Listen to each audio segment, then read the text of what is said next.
Kahapon, Jen, Opo. ito yung pinakahuling ginagawa nila para i-discredit nila si Gutesa. Opo. Okay. Merong post sa isang page na kung tawagin ay Kabayan Patrol. Naku. Sinirculate ito across sa social media. Ito Viral yung yan. nakalagay na post na kung pwede na si Direk. Ayan, ayan. Ayan, sinasabi niya, Orly Gutesa breaks silence. Pinilit lang ako nila Defensor at Marcoleta. Aha. Isip-isipin mo yan, Jen. Gutesa admitted that he was forced to sign a fake affidavit against Speaker Romualdez out of fear and pressure. Ito, nakuha na namin kung sino yung gumawa nito eh. Yung page po mismo. Yung Opo. page na ito, ang ginagamit niya dyan ay mga troll farms, ha? Makikita mo na troll farms kasi pinakita nila rito, ang mga accounts ay Vietnamese eh. Ganun po. May Vietnamese accounts, karamihan ha. So Oo. kung Naku. halimbawa sa 1,500 Vietnamese at yung iba pa Arabic accounts, para kunwari, maraming Marami sumusuporta. nagsusuporta at comment. Opo. Oo, ha? Ngayon, ibalik nga natin doon para makita natin. Kung makikita mo doon sa bandang ibaba, right Opo, side, opo. nakalagay Kabayan Patrol. Kabayan Patrol. Yes po. So parang ginamit pa yung logo nung TV station, opo. isang TV station para magmukhang totoo. So nakikita nyo ngayon kung ano ang kanilang pakay. Opo. Gumagawa ng isang bagay na hindi totoo. Pinilit namin ni Mike Defensor si Gutesa para gumawa ng isang salaysay. Yan ho lumilitaw dyan. O isang bagay na kabaligtaran. Ngayon, anong pakay ng mga... Hindi lang ito dyan, ha? Opo. Kasi kung punta tayo sa pangalawang slide dyan. Yan. Ayan. May requirements ang Meta kasi, Jen, yung Facebook, na bago ka makapag-publish ng ads, kailangan meron kang makikitang meron silang mobile number, no? Yes po. Oho. Para magbabayad. Pinacheck ko yung mobile number. Ito ay nakarehistro sa isang tao na nagngangalang Luis Orbon. Ayan, oh. Luis Orbon. Oo. Okay. So, isa sa pangalawang requirements ng Meta, kailangan meron kang email. So, makikita mo dyan yung email nila. Ayan, oh. Uh-huh. Hello at cdgminds.com. Ang ano kasi, Media yung, Minds. yung ang ginagamit nila ay CDG. Yung advertiser is CDG Media Minds. Yes. Ayan, makikita mo, no? Aha. So, yung phone number nakarehistro kay Luis Orbon, ayan ang email nila, at ang website nila, nandyan din dyan, mababasa mo, cdgmediaminds.com. Opo. Ang address nila ay Pasig City, NCR. Yes po. Oho. So, kung nakikinig si Luis Orbon dyan, Kung totoong tao ba niyan? Oho. nagtatago bilang CDG Media Minds sa anino ni Luis Orbon. Oho.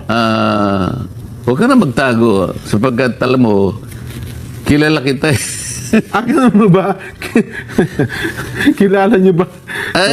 Masyado namang babaw ang pagtatago kasi nila eh. Halatang halata. Akala ba ganun nila? mo ba? Oho. Alam mo, Luis Orbon,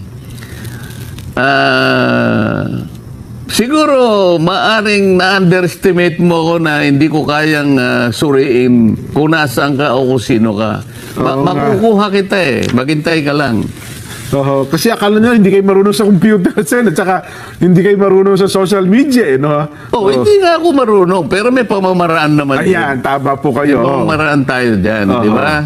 Ngayon, puntahan natin yung ibang slide natin. Yan.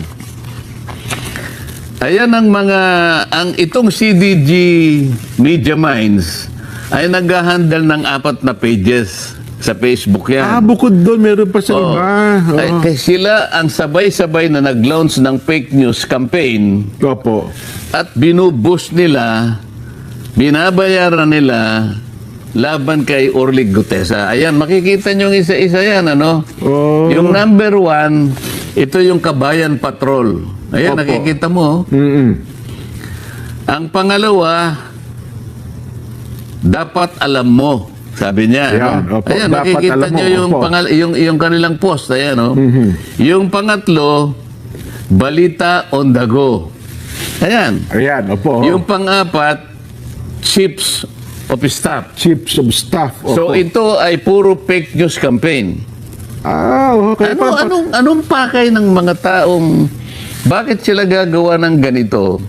Ito yung sinasabi ko sa iyo na pangalawa na undermining the whistleblower. The whistleblower. So lahat ng kaparaanan gagawin para pagtakpan, para ilihis, para iligaw ang mamamayan. Oho. Ang mga taong ito ay ang kanilang maaring pakinabang dito ay yung taong pinagsisilbihan nila.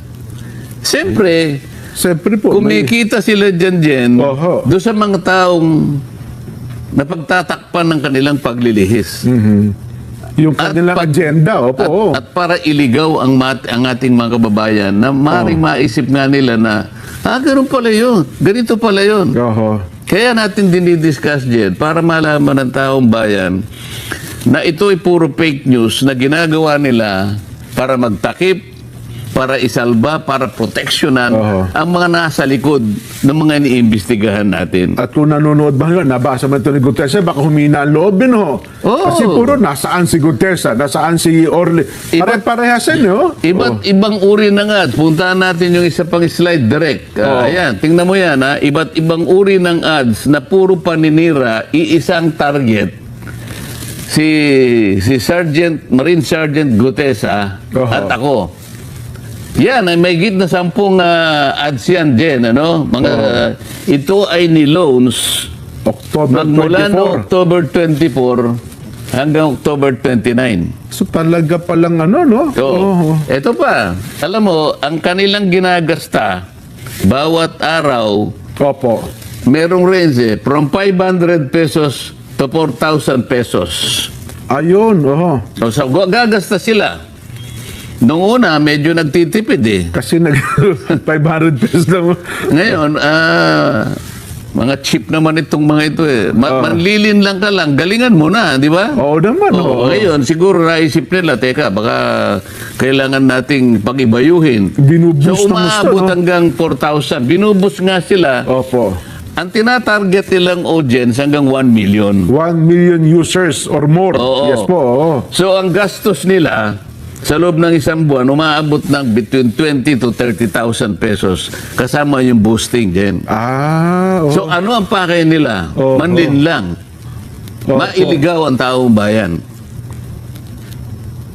At So, ang talaga, gastos ay ganun karami para sa ganun, patakbuhin yung kanilang mga ads. So kung mga ganon, times 10 kasi mga 10 pala, iba't ibang lugar saan, no? Ibubus nilang lahat. Malak kahit pa paano. So, gumagasta sila talaga. So, Opo, oo. sa uling slide, pakita natin para makita natin. Itong mga slides na to, Jen, makikita mo, pinamonitor ko yan magmula ng January 2025. Opo. Mga post ito, Jen, na puro papuri sa administrasyon. Pero same page po. Same page. Same page. Oo. Yan ay puro papuri sa administrasyon. Ngayon ang kabalintunaan dito, kung ang administrasyon gusto niyang malinis ang skandal na ginawa ng flood control, Opo. bakit ngayon nag-shift sila dun sa paninira Character assassination na nangyayari.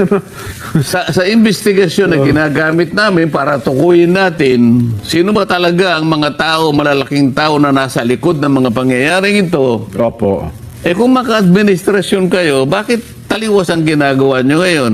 Sinisiraan nyo ang mga taong lumabas para ngayon pagtibayin, tukuyin, makilala kung sino yung mga malalaking tao. Ba't nagsimula kayo ngayon gumawa ng fake news October 24 hanggang October 29? Oho. Alam mo kung bakit? Opo, bakit po? Sapagkat merong nagbabanta na itutuloy ang Blue Ribbon Committee Itong Nobyembre. November 14 na po, Sen. Ang November schedule. nga. November 14 na po. Ngayon, tama-tama lang nasirain si Gutesa. Akala nila ngayon. So, kapag pinatawag si Gutesa ngayon, sirang-sira na siya. Akala ngayon ng tao, wala na yan. Discredited na yan. Yun ang kanilang objective.